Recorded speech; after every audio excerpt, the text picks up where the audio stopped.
கதைச்சிரம் நேயர்களுக்கு அன்பார்ந்த வரவேற்புகள்.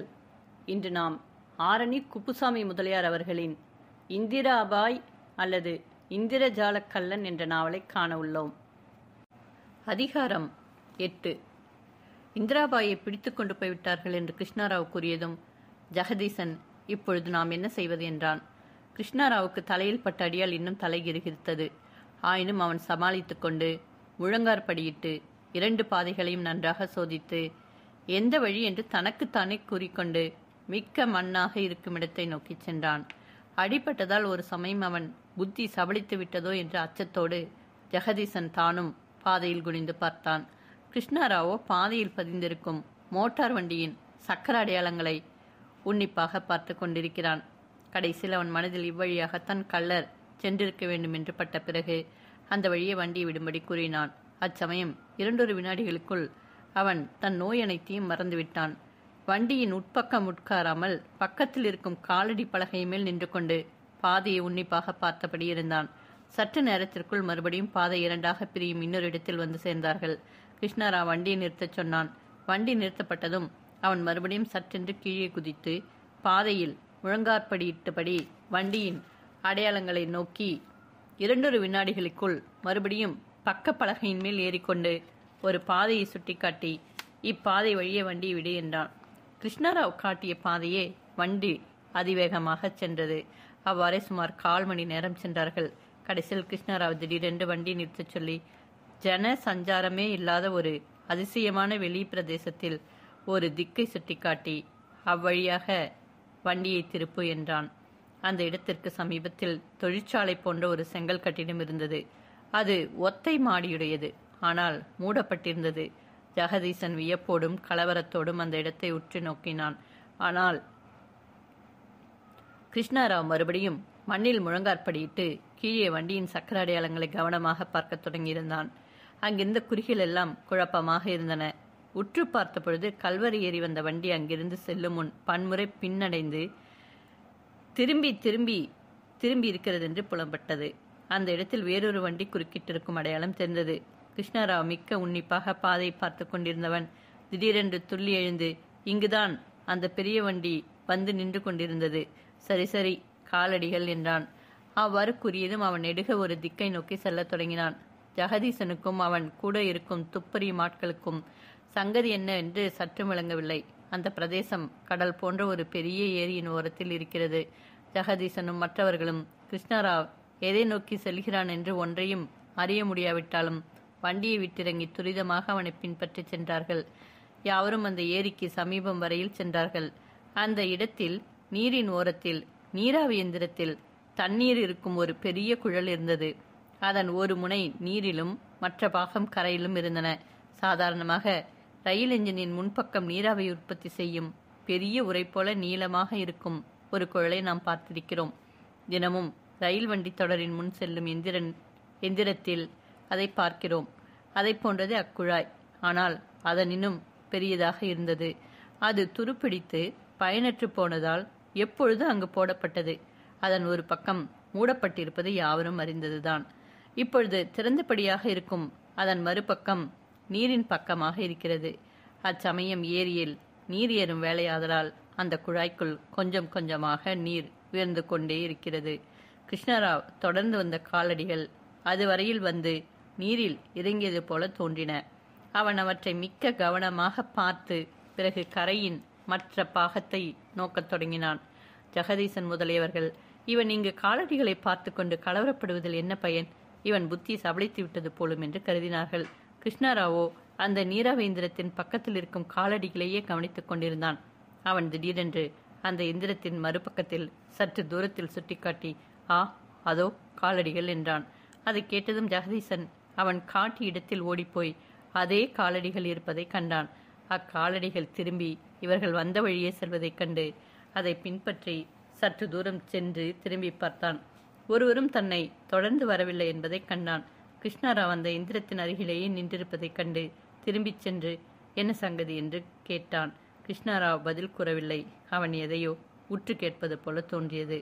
அதன் மேல் யாவரும் உற்று கேட்டார்கள். அப்பொழுது அந்த நீராவி எந்திரத்திலிருந்து ஒருவித சத்தம் வருவது போல புலப்பட்டது. உற்று கேட்டபொழுது அது யாரோ துயரத்தோடு கூவுவது போல தோன்றியது. கிருஷ்ணராவ் உடனே ஒரு கல்லை எடுத்து அந்த எந்திரத்தின் மேல் ஓங்கி அடித்தான். அதனால் உண்டாகிய எதிரொலி அடங்கியதும் யாவரும் உற்று கேட்டார்கள். உடனே ஒரு பெண் துயரத்தோடு கூவுவது போல ஒரு சத்தம் கேட்டது. ஜெகதீசன் என்ன சங்கதி என்று கேட்பவன் போல கிருஷ்ணராவின் முகத்தை நோக்கினான். அதற்குள் அவன் மனதில் மின்னல் மின்னியது போல புலப்பட்டு விட்டது. இந்திராபாய் இதற்குள் தான் இருக்கிறாள். பாதை பிரியுமிடத்தில் கள்ளர் மூவரும் வந்ததும் ஏற்பாட்டின்படியே அம்முரடன் அங்கு வந்திருந்தான். பின் வண்டியில் கிருஷ்ணராவும் இந்திராபாயும் ஏறி வருவதை அவர்கள் கண்டார்கள். ஆதலால் முரடனும் அவர்கள் வருவதை கூறி அவர்கள் தங்களை தொடராமல் தடுக்கும்படிக்கு கூடுமானால் இந்திராபாயை பிடித்து கொண்டு வந்து விடும்படிக்கும் தாங்கள் ஏரிக்கரையில் நீராவேந்திரம் இருக்கும் இடத்தில் சென்றிருப்பதாகவும் கூறி சென்றார்கள். கள்ளர் எந்திரத்தருகில் வந்து காத்து கொண்டிருந்தார்கள். சற்று நேரம் கழித்து சின்ன வண்டி வருவதை கண்டதும் மூவரும் கைத்துப்பாக்கிகளை எடுத்து நீட்டிக்கொண்டு நின்றார்கள். ஏனெனில் தங்கள் ஏற்பாடு ஒரு சமயம் தவறிப்போய் கிருஷ்ணராவ் தங்களை பின்பற்றி வந்து விட்டிருப்பான் என்று எச்சரிக்கையாக இருந்தார்கள். ஆனால் வண்டி சற்று சமீபத்தில் வரும்பொழுதே அதன் முன்பக்கம் இருந்த முரடன் எழுந்து முஷ்டிகரத்தின் சமிக்கையை அவர்களுக்கு காட்டினான். அவர்கள் உடனே துப்பாக்கிகளை சேபில் வைத்துக் கொண்டார்கள். வண்டி அருகில் வந்ததும் சாரதியும் முரடனும் இந்திராபாயை வண்டியிலிருந்து தூக்கி வெளியில் நிறுத்தினார்கள். அவள் கரங்கள் கட்டப்பட்டு வாயில் துணி அடைத்திருந்தது. கல்லரில் ஒருவன் இப்பொழுது இவளை என்ன செய்வது என்றான். சாரதி, நடக்கிற வேலையெல்லாம் நடக்க வேண்டும், பின்னால் இன்னொரு வண்டி வருகிறது என்றான். கல்லரில் ஒருவன் அது கிடைக்கிறது என்று அலட்சியமாக சொன்னான். சாரதி, எது கிடைக்கிறது? அந்த கிருஷ்ணராவ் மிக்க சாமர்த்தியக்காரன், அவன் வந்துவிடக்கூடும், வந்தாலோ நாம் தப்புவது கஷ்டமாக முடியும் என்றான். முரடன், நான் சரியாக அவன் மண்டையை உடைத்து விடாது போய்விட்டேன் என்றான். கள்ளர் மூவரில் யாவரிலும் மிக்க நாணயமாக உடையணிந்திருந்தவன், இவளை இங்கு எங்காவது விட்டு வைப்போம், நமது தலைவனுக்கு இவளை கொல்ல வேண்டுமென்ற விருப்பமில்லை என்று நினைக்கிறேன், ஆயினும் என்று பயங்கரமான விதமாக அவளை நோக்கினான். அவன் பயமுறுத்தலுக்கு இந்திராபாய் அஞ்சவில்லை. அவள் வீணாக தன் கட்டை அவிழ்த்து கொள்ள முயன்று கொண்டிருந்தாள். கள்ளரில் ஒருவன், எங்கே விடுவது, எதுவும் துரிதமாக நடக்கட்டும் என்றான். கள்ளர் நாற்புறங்களிலும் நோக்கினார்கள். ஒரு கள்ளன், அதோ பார், நீர் ஓரத்தில் அந்த பழைய நீராவேந்திரம், அவளை ஏன் அதனுள் விட்டு மூடிவிடலாகாது, ஒருவரும் அங்கு பார்க்க நினைக்கவே மாட்டார்கள் என்றான். அவன் காட்டிய இடத்தில் அந்த நீராவேந்திரம் இருந்தது. அது தொழிற்சாலையில் உபயோகப்படுத்தும் நிலையாக வைக்கக்கூடிய எந்திரம். அதன் வாய்ப்புறத்தில் அலைகள் வந்து தாக்கிக் கொண்டிருந்தன. அம்முரட்டு மனிதன், ஆமாம், இதுவே சரியான இடம் என்று துரிதமாக கூறிவிட்டு இந்திராபாயை அடியோடு தூக்கி கொண்டு போய் நீண்ட பெரிய குழல் போன்ற அந்த எந்திரத்தின் சிறிய வாய்ப்புற வழியாக கஷ்டத்தோடு அக்கன்னிகையை உள்ளே நுழைத்து தள்ளிவிட்டான். பின்னர் அதன் பிறகு அந்த சண்டாளர்கள் ஒரு பெரிய குண்டுக்கல்லை புரட்டி கொண்டு போய் அதன் வாய்ப்புறத்தில் அடைத்து அதை தள்ள முடியாதபடி முட்டுக்கற்கள் வைத்துவிட்டு துரிதமாக அந்த இடத்தை விட்டு சென்றார்கள்.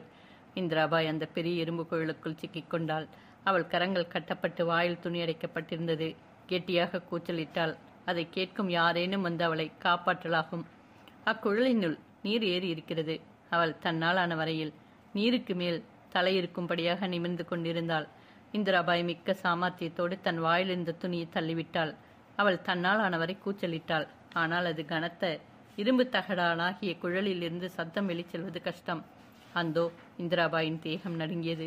கிருஷ்ணராவின் தலையில் அடி விழுந்ததையும் அவன் சுருண்டு விழுந்ததையும் அவள் கண்டாள்.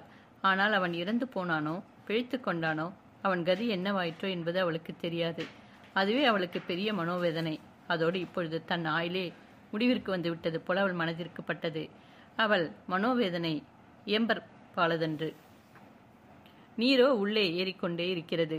அந்தோ நாம் சத்தமிடுவது வெளியில் ஒருவர் செவியிலும் கேட்காவிட்டால் நமது கதி என்ன என்று சிந்தித்து ஆவி சோர்ந்தாள்.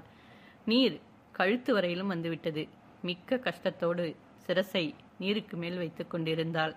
கிருஷ்ணராவ் யாவரையும் சந்தடி செய்யாமல் இருக்கும்படி கூறிவிட்டு அந்த நீராவி குழாயின் அருகில் போய் நின்று சற்று நேரம் முற்று கேட்டான். பிறகு அதன் வாய்ப்புறத்தில் சென்று பார்த்தான். அது அங்கு சரிவாக விழுந்திருக்கிறது. அதன் வாய்ப்புறம் நீரில் அமிழ்ந்து விட்டிருக்கிறது. மற்ற பாகம் சரிவாக கரையில் மேலுக்கு செல்கிறது. வாய்ப்புறத்தின் வழியாக உள்ளே செல்வது சாத்தியமாக தோன்றவில்லை. மேலும் அந்த வழி சிறியதாக இருக்கிறது. இவர்கள் வாய்ப்புறத்தில் இருந்து கல்லை எடுத்து விட்டார்கள். அதனால் ஒரு அனுகூலம் காணப்படவில்லை. அவ்வழி யாரேனும் உள்ளே சென்று மறுபடியும் உயிரோடு வரக்கூடும் என்று நம்பக்கூடியதாக இல்லை. ஆயினும் அவளை காப்பாற்ற ஏதேனும் செய்தே தீர வேண்டும். அக்குழலின் மறுபக்கம் திறக்க பலமாக தங்களிடம் உள்ள கருவிகளால் அடித்து பார்த்தார்கள். சற்றும் பயனில்லை. அதை வெற்றியெடுக்க தகுந்த ஆயுதங்கள் வேண்டும். ஆயுதங்கள் எங்கு இருக்கும்? கிருஷ்ணராவ் அதன் மேற்புறம் முழுமையும் உன்னிப்பாக பார்த்தான். ஒரு இடத்தில் வாதப்பன் கம்பெனி என்று வெட்டப்பட்டிருந்ததை கண்டான்.